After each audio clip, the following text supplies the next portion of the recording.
नमस्कार दोस्तों, stock market investment course के नेक्स्ट वीडियो में आप सभी लोग का स्वागत है। पिछले वीडियो में हम आपको स्टॉक मार्केट बेसिक टर्म्स के 15 टर्म्स बता चुके हैं और दोस्तों इस वीडियो में हम आपको 16 से 31 बताने वाले हैं। देखिए दोस्तों, पिछले वीडियो में हम आपको 15 नंबर पे बताए थे शेयर प्राइस के बारे में।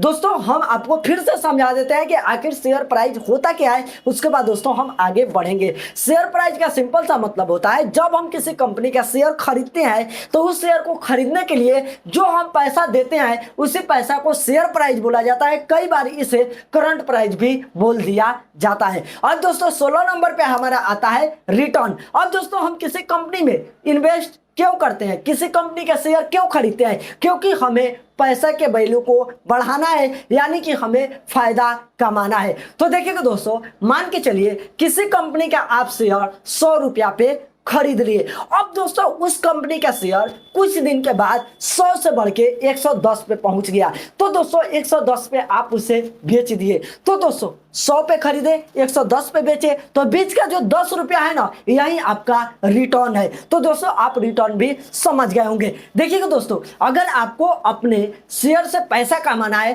तो ये तो आप रिटर्न के जरिए कमा सकते हैं, शेयर को बेच के पैसा कमा सकते हैं। नहीं तो अगर आप शेयर को होल्ड करके भी रखते हैं, उस शेयर को नहीं भी बेचते हैं, तब भी आप पैसा कमा सकते हैं। बहुत सारी ऐसी कंपनियां हैं जो कि अपने शेयर होल्डर को, जो भी उनके शेयर को खरीद के रखे हैं, उन्हें अपने कमाई में से कुछ परसेंट देती है, जिसे डिविडेंड बोला जाता है। और यह जो पैसा है ना, कुछ परसेंट मिलता है, तो यह डायरेक्ट उनके शेयर होल्डर, जो भी उनके शेयर होल्डर है, उनके बैंक अकाउंट में दिया जाता है। तो इसको बोला जाता है डिविडेंड। तो यह भी आप समझ गए होंगे। अब दोस्तों हम नेक्स्ट बात करते हैं पोर्टफोलियो के ऊपर। देखिए दोस्तों, ऐसा तो नहीं है कि आप स्टॉक मार्केट में आए हैं तो एक ही कंपनी के अंदर इन्वेस्ट करके रखें, एक ही स्टॉक को आप खरीद के रखें, बहुत सारे कंपनी के आप शेयर खरीद के रखे हैं। तो अगर दोस्तों मान के चलिए आप रिलायंस इंडस्ट्री के एक शेयर खरीद के रखे हैं, या जितना भी आप खरीद के रखे हैं, यह आपके ऊपर निर्भर करता है। टाटा मोटर्स में भी आप इन्वेस्ट करके रखे हैं, यहाँ पर टीसीएस में भी इन्वेस्ट करके रखे हैं। तो अगर दोस्तों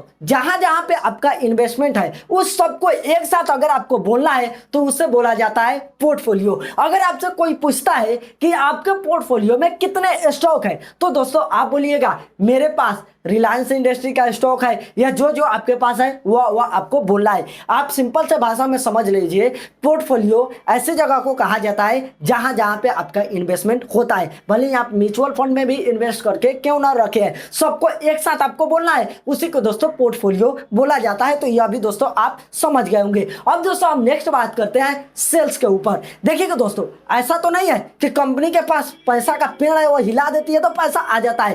कंपनी पैसा कैसे कमाती है? क्योंकि दोस्तों कंपनी को अपना सामान बेचना पड़ता है। जैसे कि टाटा मोटर्स है, वो कैसे पैसा कमाती है? गाड़ी बनाती है, गाड़ी उसका बिकता है, तो उसका दोस्तों यहां पर पैसा कमाई होता है। तो दोस्तों जब कंपनी अपना सामान बेचती है उसी को सेल्स कहा जाता है, और दोस्तों उसी को हम लोग रेवेन्यू भी बोल देते हैं। अब दोस्तों मैं कभी कहूं आपसे कि कंपनी इस 100 करोड़ की, एग्जांपल के लिए बता रहा हूं, 100 करोड़ की वह रेवेन्यू जनरेट किया है, तो इसका मतलब यह है कि कंपनी 100 करोड़ की सामान बेची है। या दोस्तों मैं इस तरीके से कहता हूं कि कंपनी 100 करोड़ की सेल्स की है, तो इसका मतलब यही है कि कंपनी 100 करोड़ की सामान बेची है। तो यह दोस्तों आपको समझ में आ गया होगा। दोस्तों इसका मतलब यह तो नहीं है कि 100 करोड़ की जो कंपनी सेल्स की है वह कंपनी का 100 करोड़ फायदा है, नहीं भाई।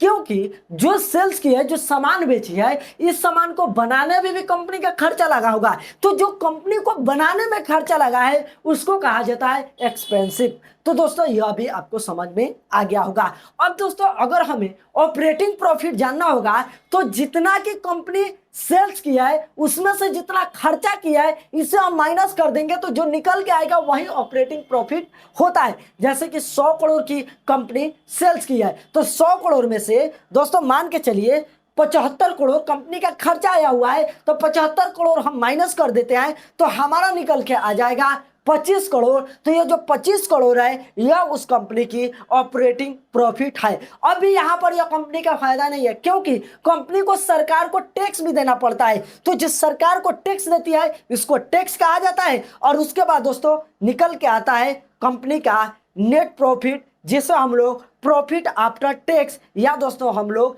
पैट भी कहते हैं। तो यह भी दोस्तों आपको समझ में आ गया होगा। तो इस तरीके से यह होता है। अब दोस्तों हम नेक्स्ट बात करते हैं ईपीएस के बारे में, यानी कि अर्निंग पर शेयर के बारे में। देखिए कि दोस्तों हम आपको शुरू शुरू में ही बताए थे, जब कंपनी स्टॉक मार्केट में लिस्ट होती है तो वह कंपनी अपने आप को तोड़ लेती है टुकड़ों के रूप में, शेयर के रूप में। तो दोस्तों उस कंपनी के एक टुकड़े को हम एक शेयर बोलते हैं। तो दोस्तों अगर हमें उस कंपनी का जो प्रॉफिट हुआ है, अब उस प्रॉफिट में से हमें उस कंपनी के एक शेयर का प्रॉफिट निकालना है, तो दोस्तों उसको ईपीएस बोला जाता है। और दोस्तों इसे अगर हमें निकालना है तो हमें यहाँ पर एग्जाम्पल के रूप में समझना पड़ेगा। जैसे कि कोई कंपनी है जिसके पास 100 शेयर है और उस कंपनी को 100 रुपये का प्रॉफिट हुआ है, तो दोस्तों उस कंपनी का जो ईपीएस होगा ना, अर्निंग पर शेयर होगा ना, वह दोस्तों 1 रुपया हो जाएगा। तो यह भी दोस्तों आपको समझ में आ गया होगा। अब दोस्तों हम नेक्स्ट बात करते हैं सेल्स ग्रोथ। जब कंपनी का सेल्स बढ़ता है, जैसे कि पिछले साल कंपनी 100 करोड़ की सामान बेची थी और इस साल 150 करोड़ की सामान बेच रही है, तो दोस्तों यहां पर जो सेल्स उसका बढ़ रहा है, इसको सेल्स ग्रोथ कहा जाता है। और जब कंपनी अपना प्रॉफिट बढ़ाती है, पिछले साल जो उसका प्रॉफिट हुआ था उससे ज्यादा इस साल प्रॉफिट होता है, उसको प्रॉफिट ग्रोथ बोला जाता है। और दोस्तों हम आपको बता चुके हैं प्रॉफिट कितने प्रकार का होता है। पहला जो कि ऑपरेटिंग प्रॉफिट और दूसरा नेट प्रॉफिट, जिसे हम सभी लोग पैट भी बोलते हैं। तो यह भी दोस्तों आपको समझ में आ गया होगा। दोस्तों जब आप स्टॉक मार्केट में इन्वेस्ट करने के लिए जाइएगा तो वहां पर आपको बताया जाएगा आप लार्ज कैप स्टॉक में इन्वेस्ट कर दीजिए, या मिड कैप स्टॉक में इन्वेस्ट कीजिए, या स्मॉल कैप स्टॉक में इन्वेस्ट कीजिए, या पेनी स्टॉक में पैसा डाल दीजिए। तो आखिर अब यह क्या होता है, इसके ऊपर बात कर लेते हैं। देखिए दोस्तों ऐसे कंपनी जिसका मार्केट कैपिटलाइजेशन यानी कि मार्केट कैप 20,000 करोड़ से ज्यादा है, यानी कि उस कंपनी का जो वैल्यू है वह 20,000 करोड़ से ज्यादा है, उसको दोस्तों लार्ज कैप स्टॉक बोला जाता है। जैसे कि रिलायंस इंडस्ट्री हो गई, इसे लार्ज कैप स्टॉक बोला जाता है। ऐसे ही ऐसी कंपनी जो 5,000 करोड़ से 20,000 करोड़ के बीच होती है, इस कंपनी को मिड कैप स्टॉक बोला जाता है। और ऐसी कंपनी जिसका मार्केट कैप 5,000 करोड़ से कम होता है, इसको स्मॉल कैप स्टॉक बोला जाता है। और पेनी स्टॉक ऐसे स्टॉक को बोला जाता है जिसका प्राइस 10 रुपए से कम हो, वह बहुत ही छोटी कंपनी होती है। और दोस्तों विदेश में इसे लोग $1 से कम जिसका प्राइस होता है, इसी को दोस्तों पेनी स्टॉक बोला जाता है। हमारे यहाँ जैसे कि जो स्टॉक आपको 1 रुपए, 2 रुपए, कुछ पैसे, 5 रुपए, 7 रुपए का स्टॉक मिलता है, इसको लोग पेनी स्टॉक बोलते हैं। यानी कि वो कंपनी बहुत ही छोटी होती है, उसी को दोस्तों पेनी स्टॉक बोला जाता है। तो यह तो दोस्तों आपको समझ में आ गया होगा। तो यहाँ पर दोस्तों 31 हम आपको बता दिया है। 32 नंबर पे हम बात करेंगे मार्केट कैपिटलाइजेशन के बारे में, यानी कि मार्केट कैप के बारे में। और यह दोस्तों हमारा एक नेक्स्ट वीडियो आने वाला है। तो चलिए इस वीडियो में इतना ही था, अगले वीडियो मिलते हैं, तब तक के लिए बाय।